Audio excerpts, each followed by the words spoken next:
మనం ఓటమి పాలయం అని ప్రజలకు చెప్పాడు.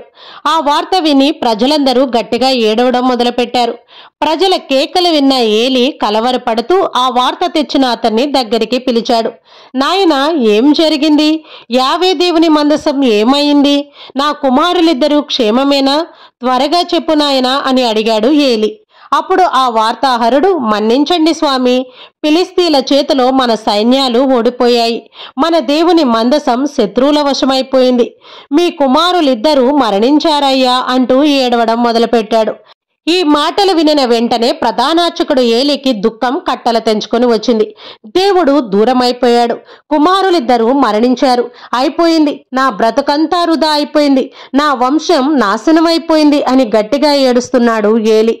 అలా ఏడుస్తూ గద్దె మీద నుండి కింద పడి మెడ విరిగి అక్కడికక్కడే మరణించాడు. అలాగే నిండు చూలాలైన ఏలి కోడలు పినోహోసు భార్య ఈ వార్త వినిన వెంటనే కుప్పకూలిపోయింది. ఒక మగబిడ్డను ప్రసవించి ఆమె మరణించింది.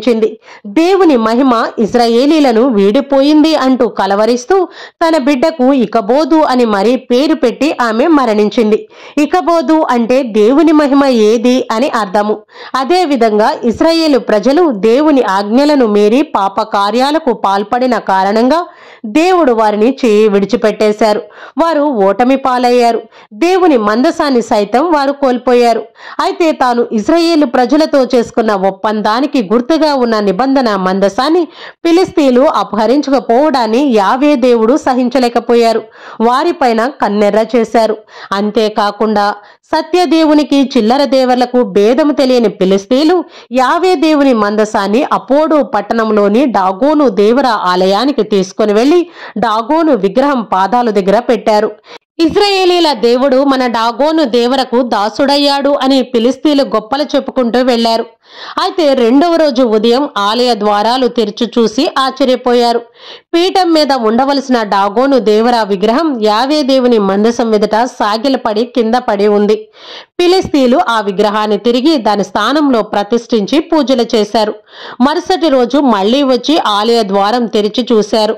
ఈసారి డాగోను దేవర విగ్రహం యావే దేవుని మందసం ఎదుట ముక్కలు ముక్కలుగా పడి ఉంది. ఇది ఇశ్రాయేలీల దేవుడు పనే అనుకున్నారు ఫిలిస్తీన్లు. ఈలోగా ఎన్నడూ లేని బొబ్బల వ్యాధి అపోటు ప్రజలకు సోకింది. ఇశ్రాయేలీల దేవుడు మందసం మనకి వద్దు అని ఫిలిస్తీయ ప్రజలు కేకలు వేయడం మొదలుపెట్టారు. అప్పుడు ఫిలిస్తీయ నాయకులు యావే మందసాన్ని అపోటు నుండి గాతుకు తీసుకుని వెళ్లారు. గాతు పట్టణంలోని ప్రజలు కూడా యావే దేవుడు బొబ్బల వ్యాధితో పీడించారు. ఈ బాధను తట్టుకోలేక గాతు ప్రజలు యావే దేవుని మందసాన్ని ఎక్రోను పట్టణాన్ని